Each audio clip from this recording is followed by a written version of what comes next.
Yeah! You are watching the #1 podcast in the whole entire YouTube wrestling community, and I'm one of your hosts, Juan. And I'm your other host, Jean-Paul Leck.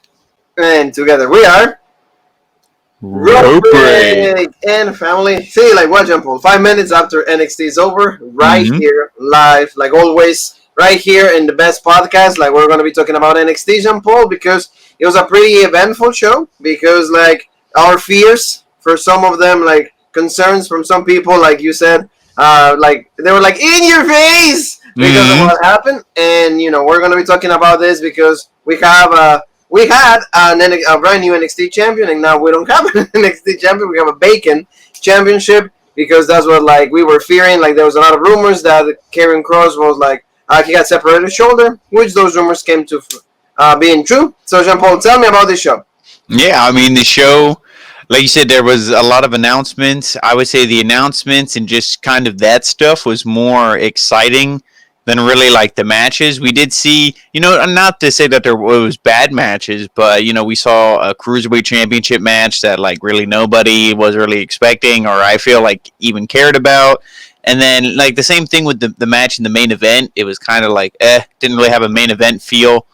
But I mean there was, the tag team championship match was pretty good, and I mean there were some good stuff. Tag team champions, Jean-Paul. Yeah. I mean that was legit, but see, like when you see my excitement, it's because there's no real like excitement in that tag team division. Hopefully now with Breezango being champs and they're at least a charismatic team, hopefully that lights a fire in the tag team championship division, because I feel like the tag team division as a whole is just like done.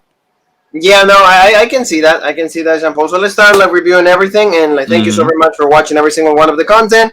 Don't forget, we have tons of videos. Like that's why you see Jean-Paul and I have really completely wrestled out. We got juiced out because we've been watching wrestling. We always kick out at 2. But yeah, we always like we still have like a little bit of resiliency left, and this show started with, like we said, like the champion. We pretty much started out with Karrion Kross. Like a lot of rumors, like I said, like people like fearing what was gonna happen, and pretty much he came out, and like the entrance, a lot of people love it.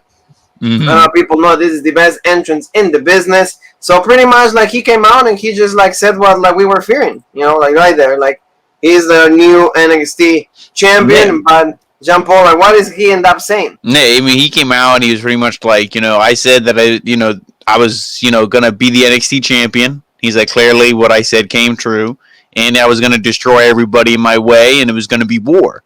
And in war, there's casualties on both sides. And like you saw him come out in a sling, and we even said in the review of NXT Takeover 30, we said, there's already reports of a separated shoulder. You can, if you look at the one shoulder versus the other, you could see the big bump on it. So it's like, this don't look good. It's done. So pretty much when he said that, there's casualties on both sides. You knew he's upset right there. You can see it. Yeah, you knew he was going to forfeit the title. You knew it was done. So he lays it down, and then him and Scarlett, they walk up and it's pretty much done. It's forfeit. So we got to figure out what's going on. The only thing I don't like is like this segment, I know there's like fake booing, but there's also real booing and real cheering. It was kind of 50-50. And I know it's like, okay, yeah, you feel bad for the guy, outside of, kayfabe. But like when he forfeits the title, like he's a monster. Like everybody who we beat up, you should be like, hooray, now like you're out of our hair. We don't have to deal with you. And everybody like so, or like everybody was kind of like so, yeah. Like, they feel bad. Yeah, for the guy. You should feel bad for him off the television show, but on the show it should be like good, good, like screw you. Yeah, like see, and the one thing I did like is like as you can see in the picture is like Scarlett, like of course they dropped the title, like you said, like you just pretty much summarized everything that he said, but like Scarlett had like the hour watch or the hourglass right there, yeah, and then she turned it so like tick-tock, so like the time is already ticking one more time for him for Doomsday to arrive one more time. So I mean, like you said, like it was like pretty much what happened with Finn Balor. We had like a really good situation with Karrion Kross, but he happens to get injured. So what are they gonna do? In NXT, the one thing that like is good at is like fixing the mistakes, along the line. Meaning like once there's something that is going on, like they try to fix it on, and I really like that. So this opened up the opportunity for other people. I mean, and we were going to address what happened, but it kind of sucks because I see Karrion Kross like had a really bright future, like in NXT. But we'll see what happens after that. This is pretty much going to switch a lot of things. But like separated shoulder, Jean-Paul is like Well, like if it is like Finn Balor, it's probably like 5-6 months. So that's I mean, yeah, we'll not see. really good for Karrion No. Kross.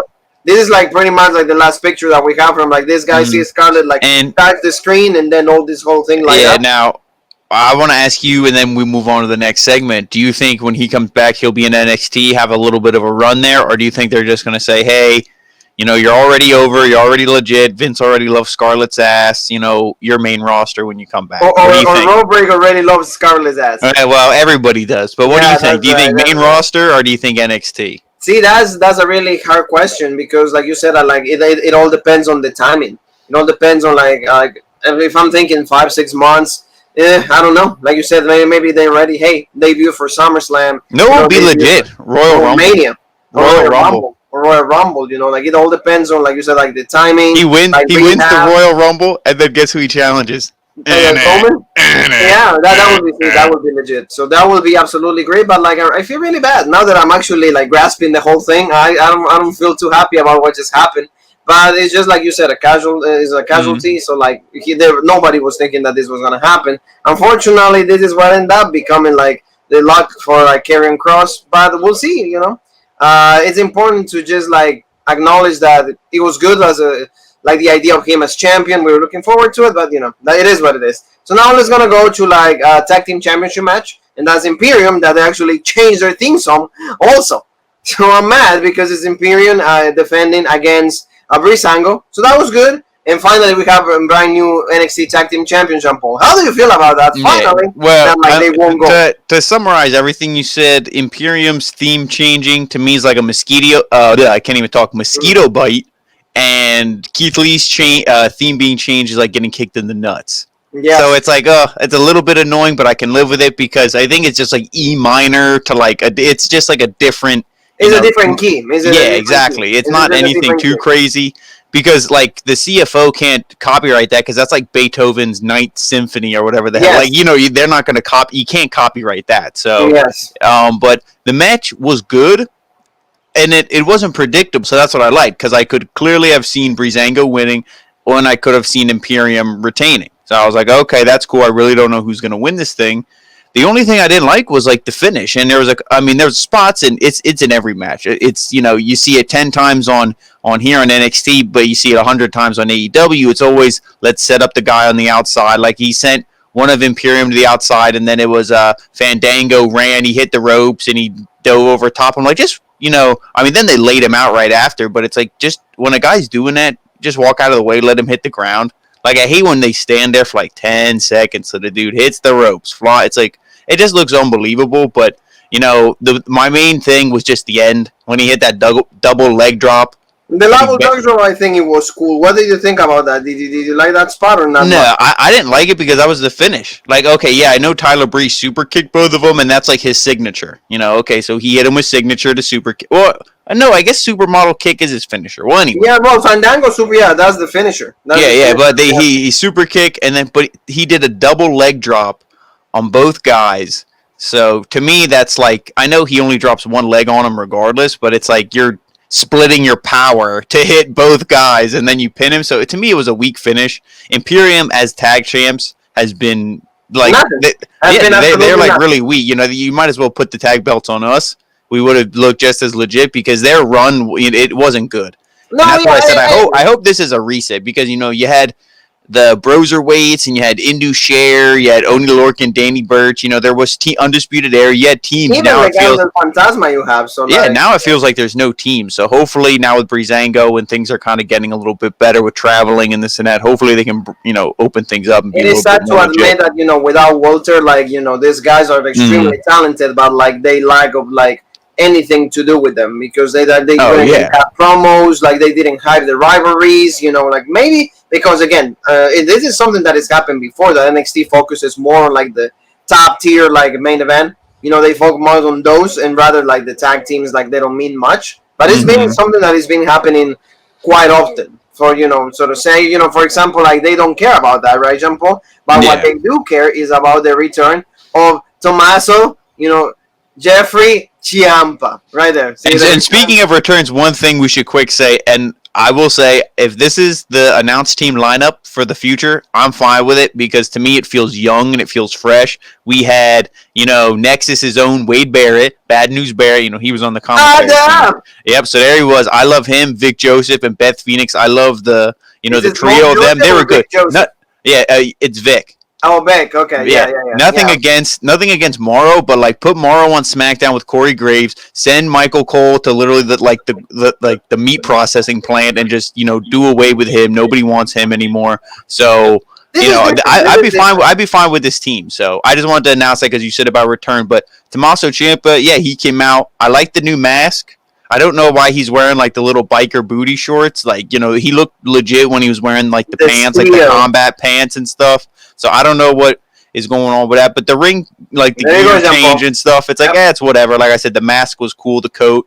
He came out. At least he has his "No One Will Survive" theme song. It's they didn't change that. I know because the fact that we have to focus on theme songs, that's absolutely laughable. Yeah. But like you said, and I'm really happy about Vic Joseph and Wade Barrett. Wade Barrett, like he did a really great job on NWA. It kind of sucks that like the fact that he's in WWE means like he already left NWA. So that's like taking like a big part of like what NWA was trying to portray or was trying to like the message. But I mean, Wade Barrett is good, and I guess he left in good terms with WWE. So now let's talking about Ciampa. Yeah, he came back. Like the match is really cool. The match that he had with Jake Atlas, it was like pretty much one-sided. It was just that was just to establish that he's like a heel. Give him like another like a win, for like his return.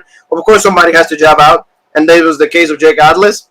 Like go ahead. I was just gonna say, to me, it was just like you said, Jake Atlas. Okay, thanks for coming. But the whole point of this match was just to establish him as a heel. Like he's back, but he's a heel. He's not back as a baby face. Yeah, like right there, because he won the match. He kept attacking. He kept beating up Jake Atlas, and then he put him like in between, he did like a slingshot. You could say, slingshot like underneath the ring. And everybody's like, don't do it, Tommaso, please don't do it for the love of gods. Don't do it. You're gonna get like something really special in the next segment. So be legit. And then he pretends that he's not gonna do it, but he does it anyway.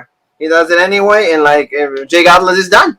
Then next time we're gonna see him, we're gonna be like with like Santos Escobar. So nothing really cool with this. I mean, like I said, Ciampa coming back. Yeah, like there was a lot of rumors that he might be the one in Retribution. We'll see what happens on that. But that's what we got on this show. And like later on, he actually gets something even better. So that was good for Tommaso Ciampa, Jean Paul. But before that, we got a promo from also Damian Priest, and like he was actually saying the party's not over. Legit stuff, right, Jean Paul? Like he's actually celebrating about his win on NXT Takeover 30, and then Timothy Thatcher show up, and Timothy Thatcher is like, hey, like that's not how you represent a champion. You shouldn't be acting this way. And he's like, who the hell are you, dude? I love that because and later we saw a segment with Bronson Reed staking his claim, and that to me is a little more believable. And then there's that clown, but Timothy Thatcher, when he makes this like, that's not how you should be a champion. I deserve a shot at the belt. It's like, dude, you lost in the triple threat. You got pinned. You got pinned by Finn Balor. Like, no. So I'm like, okay, I can't wait to see Damian Priest kick this guy's ass. So I'm like, I'm fine with it. But I popped at the line. He's like, who are you? Yeah, who are you? Like that was cool. But see, we had an interaction between returning Austin Theory because of all the allegations, all of the speak up like accusations that he had, and that's why I guess they didn't find anything, or if they found anything, they swept it under the rug, and that's why he's back now on NXT and not the WWE main roster. So probably this is a way to, I think they saw like. Yeah, and I think they saw the maturity wasn't there. What the hell? He's 21, 22. You know what I mean? We know people in their 30s who are mature. You're more prone to do stupid shit like that. So that's why he, I guess probably it wasn't that bad. That's why he's like, like they're gonna apply the. Yeah, and but like to talk about that segment now, I love that Bronson Reed was getting interviewed, and he pretty much said like, oh yeah, I'm legit. Like I'm gonna stake my claim, this and that. And then, I'm going to challenge him. And then Austin Theory came up and he was like, oh, yeah, you're all right. But maybe when you're 55, you'll be legit enough to be a champion. You'll win a championship, yeah. And then he just pretty much like slapped the shit out of him. And it was like, okay, so we're probably going to get a match from them. Maybe not next week because of our special announcement, but maybe the following week. The following week will be. I'm pretty sure that will be the following week. So now, Jean-Paul, right away, very quick, we go to like Mia Yim. Mia Yim had a match with like Shitzy or Shotzi? No, Shotzi. Yeah. Yeah, Shotzi Blackheart. So like you said, like you made it like pretty much the point, like off camera. You told me like because they had a pretty good match. I think that like these two girls are good, but both of them are faces. So it's like, what is this going on? Why is this happening? But like pretty much you said, Keith Lee's already in the main roster, and also like there's a lot of rumors that Mia Yim might be part of Retribution. So that's why maybe he's gonna start jobbing out to a lot of people, a lot of girls, and then she's gonna be able to just reveal herself, unmask, and then she'll be the one in Retribution. So that's why like Shotzi gets the win, John Paul. Yeah, and also, if she is getting called up, it's like she's going to kind of put these younger talent, the future of NXT, kind of put them over. There was one spot, well, two spots that I just want to bring up. Note of this is when she goes to roll up, they're trading like roll ups, and I hate when somebody can't reach back and hook the legs. So then the person who's getting rolled up has to bend their legs forward so they can grab them, and I'm like, that just looks so dumb when they're like, "Oh, I can't grab your leg. Can you give me your leg?" And then he's like, "Give me your legs." Okay. Yeah. And I'm like, that's dumb. But I do like the spot where they each caught each other's leg, and they're like, "All right, let's put the leg down and be legit." And then they did that, and then Shotzi goes into her taunt, and then Mia Yim punches her in the throat, and it's like, yeah, I said I'll put your leg down. I'm not gonna let you taunt like an idiot. Well, like lack of coordination, but it was us. But then so I mean, yeah, that's in what I thought Shotzi was gets funny. the win. Yeah, Shotzi gets the win, so that was important. But like the main idea is like what you said. She's gonna start jobbing out. If it is the rumor is true that like she's gonna be part of Retribution and she's being called up to the main roster. So Jean Paul, that was good. But now let's go to the meat and potatoes, like you always say. And this is William Regal's announcement on what was going to be the future of the NXT Championship. Because at this point, we don't know what's going to happen. We really don't know. And we have boom. William Regal is out and with the NXT Championship already right there, looking really beautiful. It looks like a Robert Championship a little bit. Mm-hmm. And he's saying that, like he wishes like Karrion Kross, like a speedy recovery. He says that like it's going to be a long recovery, but like, hey, he did what he said he was going to do. He was going to be the NXT champion. They put on a really great match, but again, confirm and separate the shoulder. So it's going to be the exact same injury that sidelined Finn Balor when he became the Universal Champion. And talking about Finn Balor, then he says, well, we just come to terms, we agree on something, and then 4 guys are going to be fighting for the vacant NXT Championship, and they're going to be 4 guys that pretty much define the story or the history of NXT. And that is like Jean Paul's own, and that's one of his guys. That's why he was so excited. See right there. Even Regal is excited. He says Finn Balor is one of them. Is 262 days as like the NXT champion. So that's going to be one of them. And then, the moment maker is not Kid Lee. No. It's going to be like the pretty much the takeover guy. Johnny Takeover is going to be Johnny Gargano. And then also like Tommaso Ciampa. That's what he said. He got like a good news after like him pretty much almost killed Jake Atlas. And then, Adam Cole, baby. So right there, Jean Paul, for you. Yep, and then they said it's a 60-minute Iron Man match. So the first half of the Super Tuesday show, because, everybody made fun of AEW because they had to switch shows because of basketball. Now, NXT has to do it as well. So they have to switch. So it's like, okay.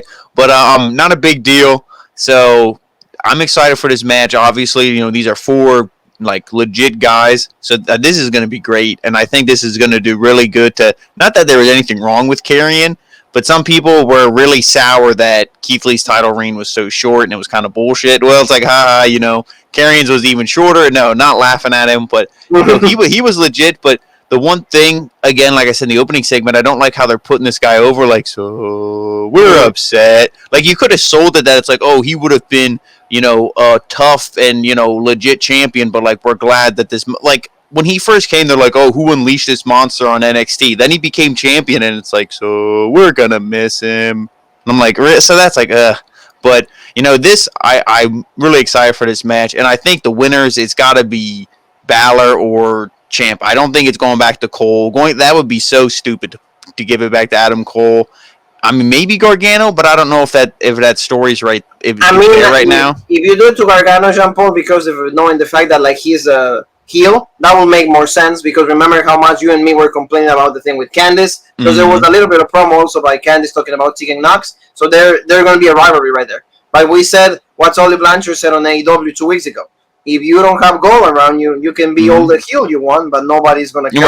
Well, I mean, he was saying, like, you can say you're the best. And see, the guy who always says he's the best, now, I mean, Johnny does it as well, but the guy who's been saying it since he first set foot in NXT, his return, is Finn Balor. So that's why I'm like, Finn Balor's got to win it, I think. I mean, if they do it with Finn, that's legit, because I've seen not only us are the ones complaining. Everybody in the community has been saying, Finn Balor deserves better. No more mid-card, no more like stupid feuds. Give him the championship, and then everybody celebrate. But so your pick is Finn Balor. My pick is I want to go Johnny. I'm gonna go Johnny just because like I want the Garganos to have that like conclusion or that epic moment that like finally all this promos, all this stuff. So I'm going to Gargano. But like you said, having Cole absolutely no sense because he was just champion. And then Ciampa, maybe too soon for me, at least to me. So now, Jean-Paul, really quick, we're excited about the Super Tuesday, like you said. But now, like, impromptu Cruiserweight Championship match. Nobody said anything.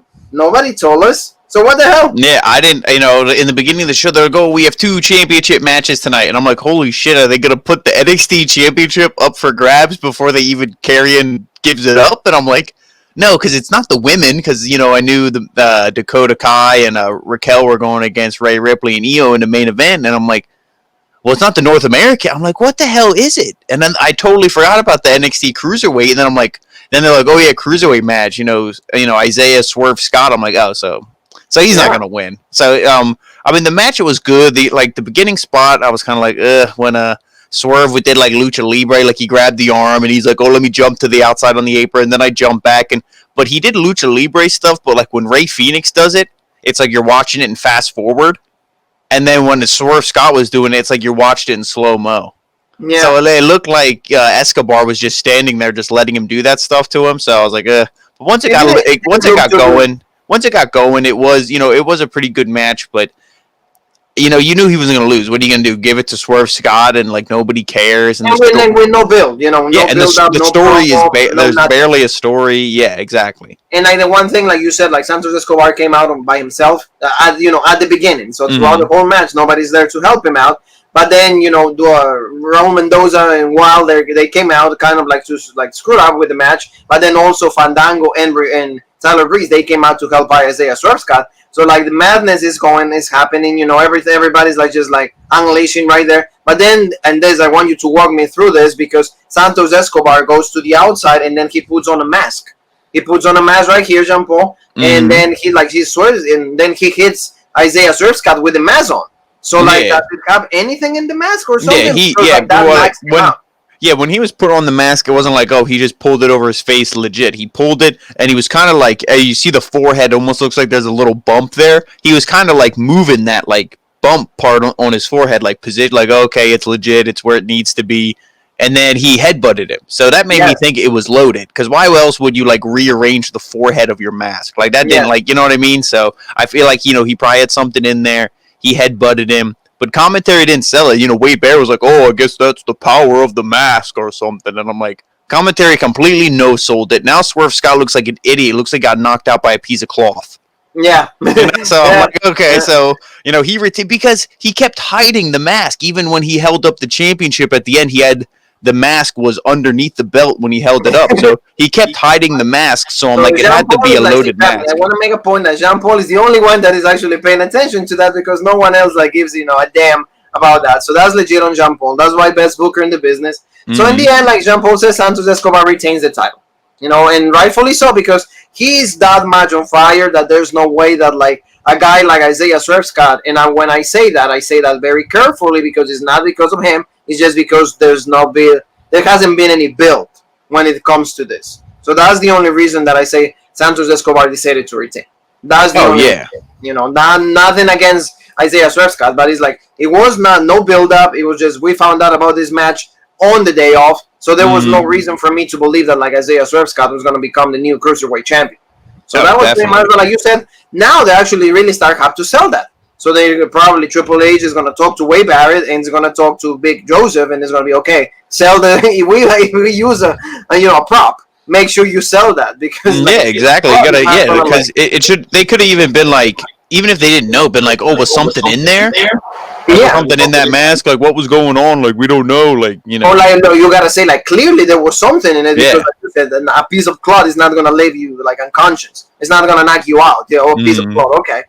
Maybe with pandemic you don't know anymore, but let's move on to like something that it was just like before the main event. It was just like Kyle O'Reilly against Ray Maverick. like this was like, I don't know the reason for this. Maybe you can tell me about it. Well, because they when they remember Maverick and Killian Dane were having a match that literally nobody gave a shit about last week or 2 weeks ago or whatever that was, and then Undisputed Era came down, they kicked the shit out of them, and they were like, "Hey, Pat McAfee, you're an asshole," blah, and that's when Adam Cole pretty much called out Pat McAfee. So this was like the revenge, of Drake Maverick, but Maverick didn't even get like the upper hand. There was nothing, it was like, okay, he looked all right.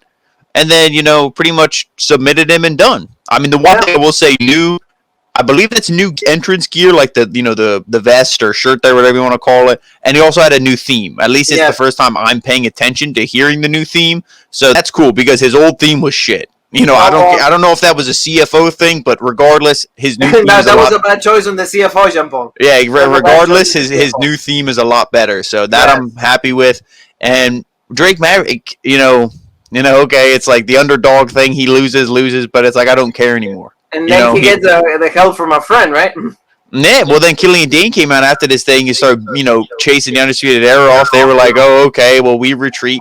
And the one thing I just want to quick say, I guess they're heels now, or they were only baby faces in the Pat McAfee thing, and now they're heels again, which, that I don't really care for. I think you could have kept them as baby faces for a little while, and they still would have been just as over, because the fans already loved them regardless, so might as well kept them baby face and at least kept some logic.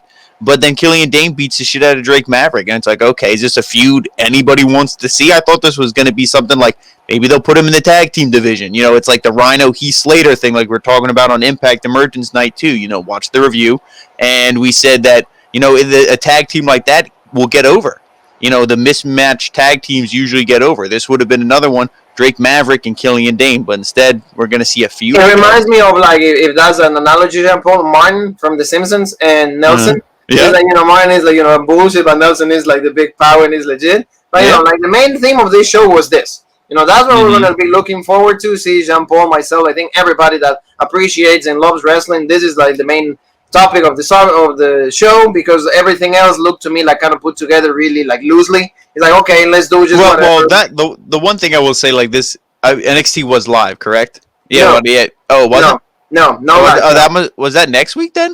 I think it's next week. Yeah. Okay, because I know they were still, I think, Performance Center, because like I think that like if you think about it, like see, there wasn't like the light, there wasn't like like the Thunderdome. I think because or even his Full Sail.